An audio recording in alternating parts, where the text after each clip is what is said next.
Yeah, just like Romeo and Juliet's story, this one also ended in tragedy because when the girl's father found out, he stabbed her to death. Literally stabbed her to death. Interestingly to me, throughout the world, practically every country ever has had folk tales unique to their territory. There's something just very human about telling tall tales and myths and urban legends to each other. It's what we used to do. We used to camp around the fire and just tell stories. And so today, I think it's time to shed some light on people that might not have heard some foreign folk tales. Therefore, in this video, I'm going to be covering Mexican folklore and urban legends for you. I did a similar thing with the Philippines and Japan before that. If you haven't seen those two videos, they're very good. So let's see what interesting folklore Mexico now has to offer. Also, to try and further embrace Mexican culture, what better way to do it than with food? So I've bought a bunch of intrinsically Mexican snacks that I've never tried before, and so throughout this video I'll be trying them and letting you know what I think. We're going to start off with the popular ones, and as the video goes on, things are going to get very obscure, and even if you're from Mexico, you might not know a few of them. So as I said, if we're doing popular, we have to talk about the Chupacabra first. Also, pronunciations, I'm probably not going to do it right all the time. The amount of Mexican words I have is just completely crazy, and I don't speak Spanish. So apologies if I mispronounce anything, you're just going to have to bear with me. So I have spoken about the Chupacabra once before, at least once I think. It was in my cryptids Iceberg, but this creature's name translates to goat sucker. Not in a weird way or anything though. This is on account that many people believe that the Chupacabra drinks the blood of farm animals, specifically goats. Now, this is actually quite a recent cryptid or urban legend, first being attested in 1995 in Puerto Rico, and so there are probably a few people watching this video who are actually older than the first reported Chupacabra attack. Now, some people believe that the Chupacabra looks quite alien-like, whereas others think that its appearance resembles something more similar to a dog. But this vampiric creature is common throughout the Americas, and Mexico in particular has some of the most frequent Chupacabra sightings. It's an urban legend that I'm sure you already know, so let's try and move on to something that you might not have heard of. So here in the UK we have him, in the United States of America and Canada I know he's about. I know that he's also quite common around Europe. Of course I'm talking about the boogeyman, but in Mexico he is not called the boogeyman. In Mexico he is called El Coco or El Cucuy, and I'll keep this one brief as well because the tale of the boogeyman or El Cucuy is just so famous, but he is essentially a monster that comes to kidnap misbehaving children. In my Philippines folklore video I made the point that a lot of urban legends are made to make kids behave, and El Cucuy or the boogeyman is yet another one of those examples. Now, it is said that El Cucuy hides under beds and can take the form of shadows, has big ears like a bat and sharp teeth like a barracuda. He will watch you as you sleep, and he will choose the perfect moment to pounce. He will then take you up into his home in the mountains and devour you. If you are his chosen victim, you will never be seen again. The El Cucuy will be sure of that.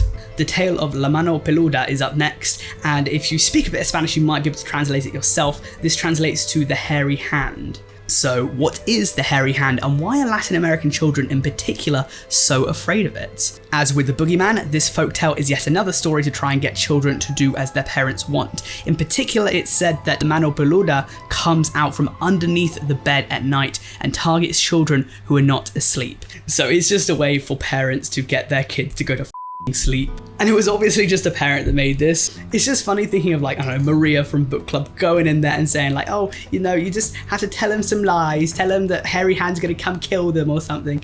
It was just, it's mental that people are scaring their kids into sleeping. But these parents came up with an entire origin story for La Mano Peluda. The origin of the hand is that it apparently belonged to a man who was killed during the Spanish Inquisition. He was falsely accused of robbery and as a result had his arm cut off. The man swore revenge, and for this reason, after he soon died, his arm now seeks vengeance against the descendants who ruined his life. Of course, there are other tellings of this story, but this is the main one. And as I said before, the story now haunts young children who aren't ready to go to bed, but they soon will settle down because they're afraid that the hairy hand or La Mano Peluda will come for them. The Alux is the Mayan word given to mythological Mayan spirits found in the Yucatan Peninsula, that's what translates saying. The Yucatan Peninsula, by the way, is a place that you should remember for later because quite a few of these pieces of folklore derive from there. Now, if I were to paint you a word picture, these things tend to be about 3 foot tall and share resemblance with some beings that you might be a bit more familiar with, such as dwarves, elves, or goblins. What's interesting to me is that the Alux is one of the oldest urban legends we have today, or even that I've covered in general. Obviously, the Mayans were one of the world's first advanced civilizations, and therefore their urban legends would also be hundreds, if not thousands of years old. It's said that these things can actually be man-made as well, because legend has it that back in the day, if a farmer wanted to, he could leave a clay figure of the Alux outside his house, or behind the tallest tree in his garden, and a shaman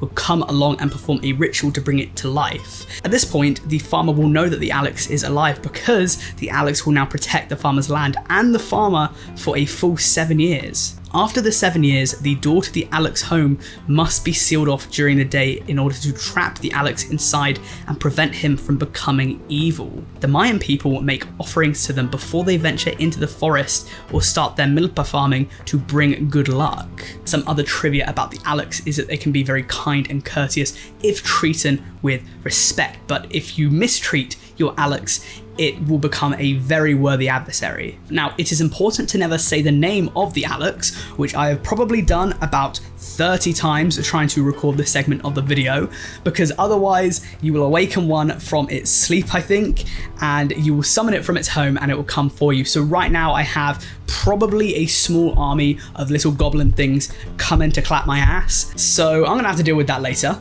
Do you ever feel as though your spirit's animal is a large part of your personality? If you do, you might be a Nagual, or maybe Nagual, I don't really know, I found conflicting pronunciations online, but I'm just going to go with Nagual, because this is said to be a person who has a deep connection with their tonal animal counterpart, aka their animal spirit, but actually more than a deep connection, a super deep connection that allows them to shapeshift into an animal that they are connected to.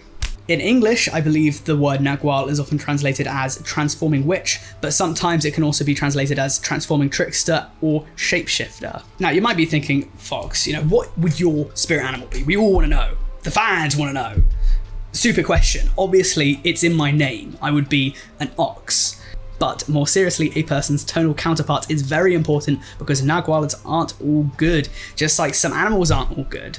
Like, have you ever met a kind wasp? Of course not, wasps are bellends. So some of them are good, some of them are bad, but the Nagual is very fascinating to me personally just because of the history behind it. First being reported by the earliest Mesoamerican civilizations such as the Olmec and the Toltec. Now, these civilizations would say that a person's birthday had a lot to do with what tonal counterpart they would be, with this often being declared at birth. But flash forward to today, and the term would be slightly more feared, with many people, specifically in rural Mexico, believing that the Nagual sneak out at night, transform into an animal such as a bat, owl, dog, or turkey, and go out to drink the blood of humans, damage property, and cause havoc. The Ahuizotl. Oh I just whistled a lot there. So this is actually an urban legend that I've covered in a previous video. For the life of me, I can't remember. I was trying to find it, but I can't. But anyways, this creature is said to have the head of a dog, but the body of a seafaring creature.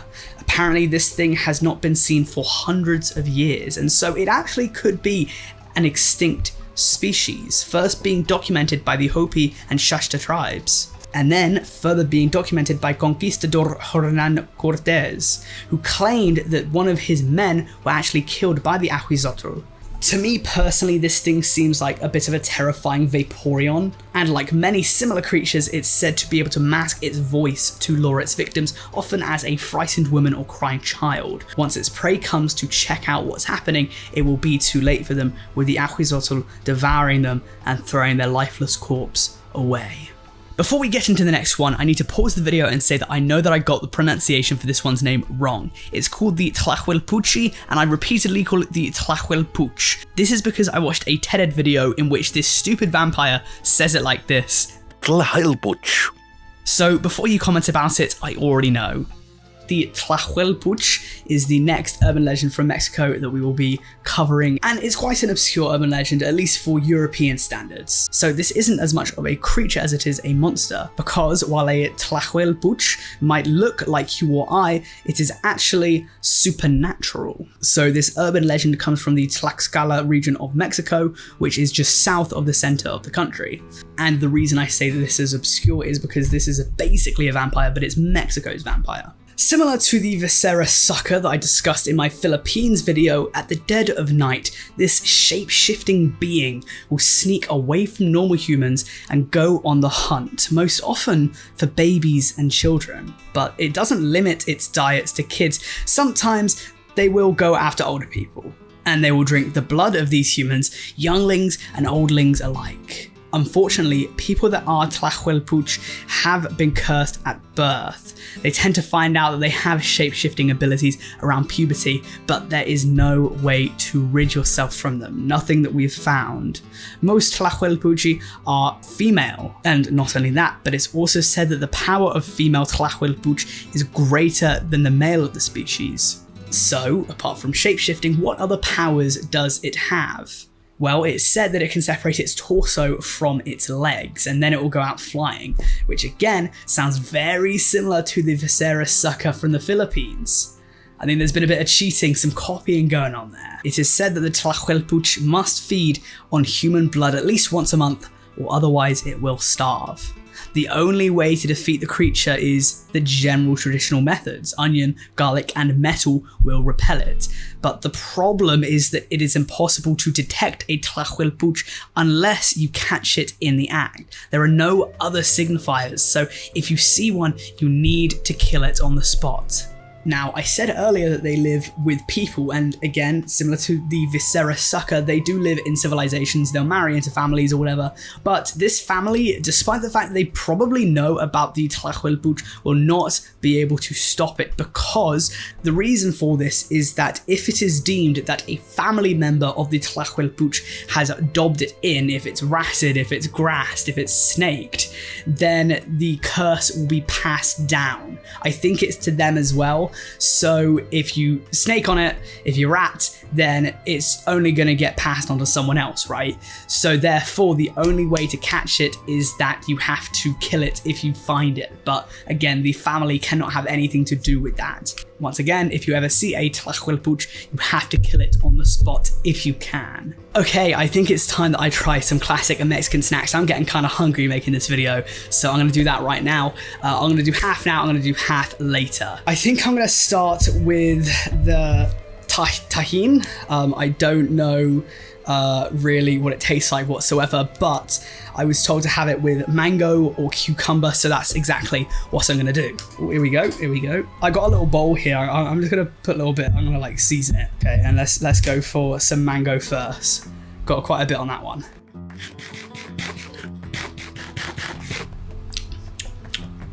Ooh, that's interesting. It's got like a spiciness to it, but it's very in contrast to the sweetness of the mango. Like cucumber. It's got some zing, almost some zestiness in it. This is not a flavour that I'm used to whatsoever. Yeah, I can get used to that. It's very nice. I'm going to follow that up with some polparindo, sandia, which I believe should be watermelon because there's a watermelon there. I quite like watermelon, so let's try it. I think it's fine. It's alright. It's not what I expected. It's not like anything I've ever eaten before.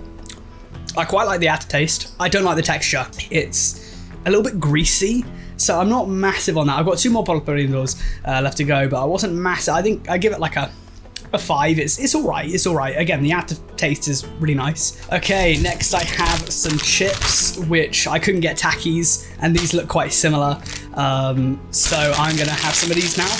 And I'm gonna wash it down with a jarrito, which I'm very excited for. It smells so nice, it smells so good. So we'll try these chips first. Oh my, I did not expect them to be red. I thought they were gonna be... Ooh.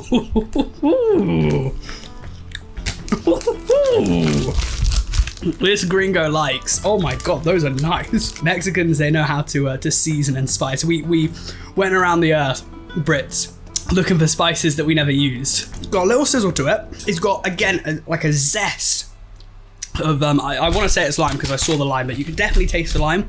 It doesn't take away from the hotness. They got a sweetness and it's balanced out by a lovely spice. I really like that. And now for the chorrito, this one is guava. That is beautiful. That is really beautiful. Oh, it's lovely. Delicate, refreshing, nice and sweet, but not too much. Lovely color on it as well. I mean, it's just fantastic. That's good. All right, I think it's time to get back on to the rest of the video. There have been a few witches already mentioned so far in this video. Mexico seems to really have them as an antagonist, but very few strike fear in the hearts quite like La Maltos. You see, La Maltos has been around, they say, since the colonial era within San Luis Potosi. Now, locals said that she had an affinity for the black arts, being very powerful in her craft. You would know it was her too because she rode around the cobbled streets of the city aboard a cart driven by 2 black horses. The sound of the wheels grinding on the edges of the street and the frantic breathing of the horses chilled her skin. Now, people were afraid to stop her because they were in fear of what she would do to them if she ever had the chance. For this reason, the authorities steered clear of her. But soon, the metaphorical wheels came off, as La Maltos' ambition for power required more deaths. One day, she made the biggest mistake of her life by sacrificing 2 people who belonged to one of the most powerful and influential families in all of Potosi. Now, she was no longer tolerated by the authorities. They came for her, and La Maltos had no defense for her actions. She only had one request before she died, to be able to make a drawing of her and her dwelling from memory. Nothing suspicious about that. Of course, if I were in their position, I would of course let her draw a picture. Nothing weird's gonna come from that. Guess what? Something weird came from that. The authorities granted her wish and escorted her to her room. But instead of her house, she began drawing her horse and carriage, which miraculously came to life in front of everyone's eyes. Everyone was shell-shocked as to what was happening. La Maltos let out an evil shriek, straddled her horses, and I guess flew away. That's what the article I found said. To this day, she has not returned to Potosi, and some people believe that it's because she's recognized her evil and feels guilty. But some still think that to this very day, La Maltos is crafting her plan to return or seek revenge out there somewhere, unknown and undetected. The Weeping Woman. This one I believe is very popular in Mexico. I know there's been a few movies about it, but I haven't heard of it myself. Once again, this is yet another piece of folklore to try and get your kids to behave. It's quite a common trope throughout, and here is my telling of the tale. So in Mexico and Latin America, she is known as La Llorona. As with most folklore, details vary telling to telling, but the general story is that many years ago, a beautiful woman named Maria married a conquistador. She had 2 children with him. However, one day she saw him with another woman and went crazy because of it. In a fit of blind rage, she took her 2 children down to the river and drowned them because of it. But as soon as the deed was done, she felt insane guilt and tried to take her own life, not being able to deal with what she had just done. She tried to drown herself but was not let into the afterlife, and so she has ever since been in purgatory, crying out for her drowned children, and it's only once she finds them can she move on. They say that she is dressed in complete white, which means that she is yet another white lady, which is a very common trope for a ghost story around the world.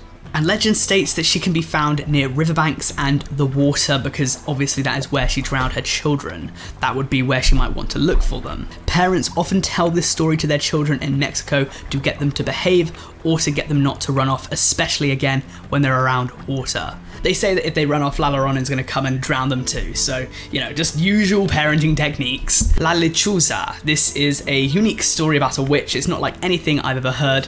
Here is the story. So, many years ago in Mexico, there was a witch who was exposed by the townspeople for using devil's magic. In return, they decided to murder the witch, but they made a big mistake.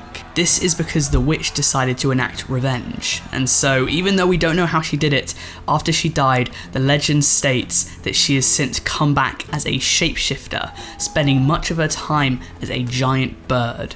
Legend has it that she is now a 7-foot tall owl with a wingspan of 15 feet, dedicated to trying to murder people. She only comes out at night and has various tactics of luring her prey from their homes. I mentioned this with the Ahuizotl, but a lot of pieces of urban legend like to mask their voice as a crying child or a woman in distress, and so they'll mimic that, and that's how they get their prey. Lechuza is the exact same. When someone comes out to check what's with the commotion, she will swoop down and take you with her massive talons. She's known for having enough strength to carry fully grown men up off the ground, never to be seen again by human eyes. Some say that she also whistles to gain attention of her soon-to-be victim. So how would you survive a Lechuza attack? Well, this is actually very difficult. You might think maybe you might be able to shoot her, but apparently if you decide to shoot her, the bullets will come back and hit you instead, which sounds like a very OP power. I don't know what's going on there. That was some sort of like level 11 kind of spell she cast on herself. Pretty OP.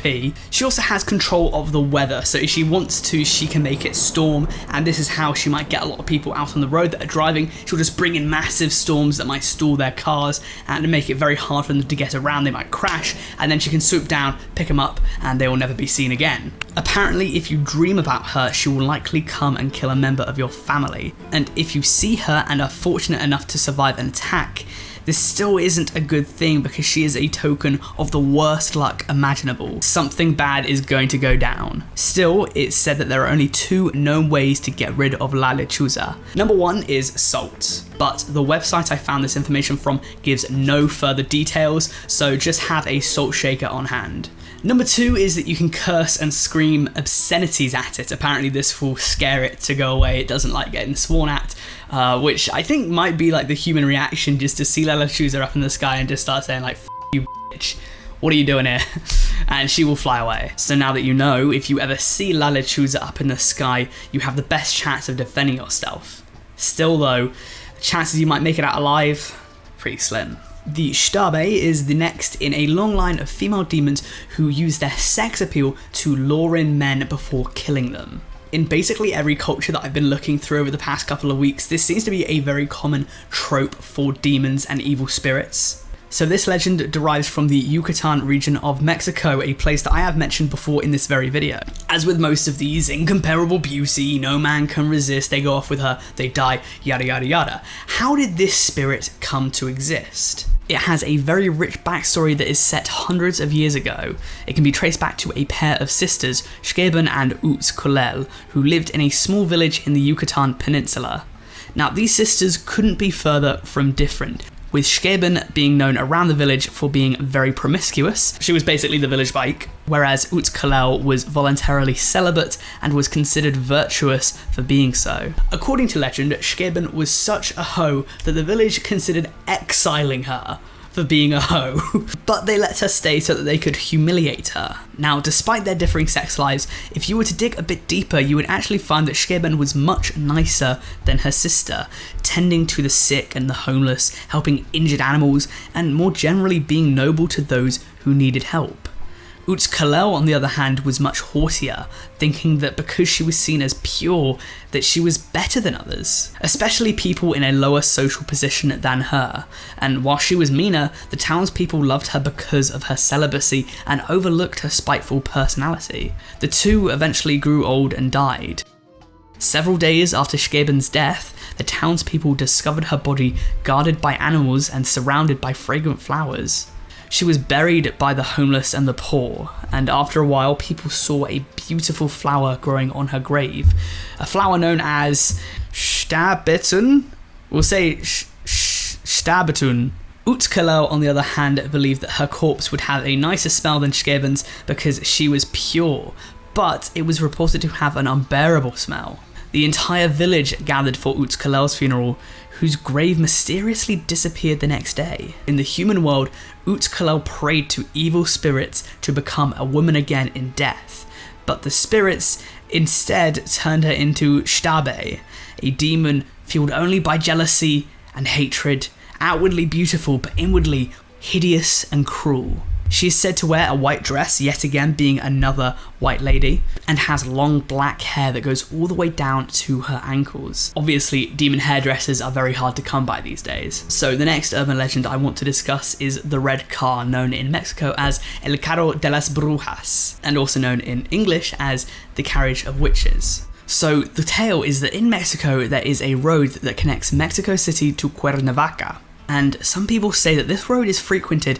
by a mysterious red car. It's said that men who walk down this road all alone at the dead of night are often called out at by this car. They're catcalled. When they look over to see who's calling them, they'll see a number of absolutely beautiful women inside. The number varies, but most people say it's 3 to 5. And lads, alright, I'm just gonna me and you lads, alright, women might want to skip ahead. These women will say the hottest shit ever to get you to go into that car. Like, the stuff they say they're gonna do to you is straight up pornographic. And so, you know, if a dude's down bad, he's gonna hop in the car. Even if he's not, you're gonna get in the car. But this is a trap, a witch's gambit, if you will. For you see, the second the man gets in the car, his fate is sealed, and he will be soon found after on the side of the road, fatally wounded with symbols carved into his face and body. It will be clear that he was sacrificed to the occult. Here's a question though, lads. Knowing what you know now, would you jump into the car? Knowing what I know, yes. They would just pull up. They wouldn't even have to say anything. I see a red car pulling up, I'm jumping in there. The only way not to get killed is to not go in the car. I don't think that they can kill you if you don't go into the car. It's like one of those things where a vampire can't enter your home without being invited. So I don't think they can actually come for you unless you go along with them. So you're kind of like signing your rights away. The only other thing I know about El Carro de las Burjas is that some people say that the car is red because it's painted with the blood of its victims. Really cool story personally. I love this tale. I think it's about time to finish off all the food that I have started. We're gonna try boing first. I don't know if this is very common in Mexico, but I found it in the Mexican shop, so I thought I'd try it. This one is mango. Yeah, just tastes like mango juice. Nothing crazy about it. Nothing bad, just mango juice. I think I might as well get this red one out of the way. I know it's spicy, so we'll try that. I don't know why Mexican sweets and stuff are spicy generally. I was told that.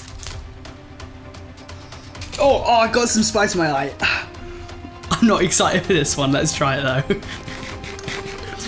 Oh my god. No, that one's bad. No, I'm not having any more of that. Oh.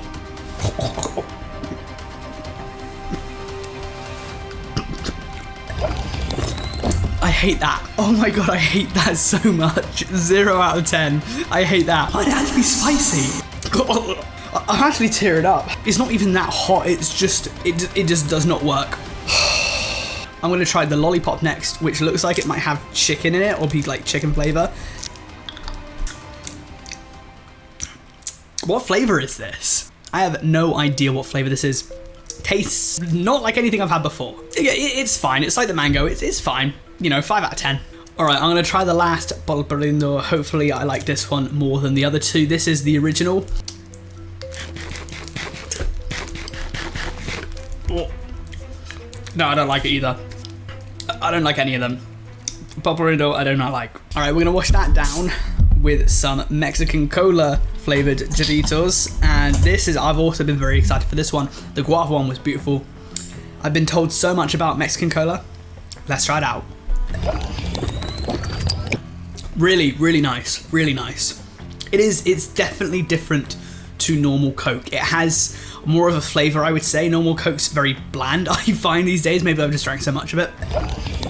Really like it. 9 out of 10, I'd say. I don't think I've ever had marzipan before. I've heard of it, definitely. I'm sure I've seen people eat it or whatever, but I've never had marzipan. I have no idea what it tastes like, so let's try a piece. Does not taste like I expected it would. It's like a sweet nut taste. It's a sweet nut flavor, which kind of sounds wrong. It definitely has some nuttiness to it. I don't know if it's made out of nut, but it's almost like icing sugar, a bit like confectionery sugar as well. I really like that. I really like that. Very sweet, very delicious. Very dry though. Very like, you know, I had that. I couldn't get it down for a moment. Extremely sweet, but I quite like it. Yeah. 8 out of 10. And now for the part that I've been dreading. Now, I have had a Bloody Mary before, but I've never had straight Clamato juice. I'm gonna have that much. I think that's a fair amount.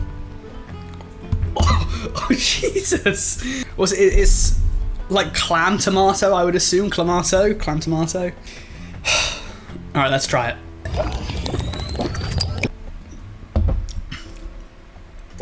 Tastes like cold soup. Tastes like a demon just pissed in my mouth. Oh no. The aftertaste isn't actually that bad. I'll give it like a 3.5 out of 10. The shock of when it first went in though. Anyway, it's time to get back to the rest of the video.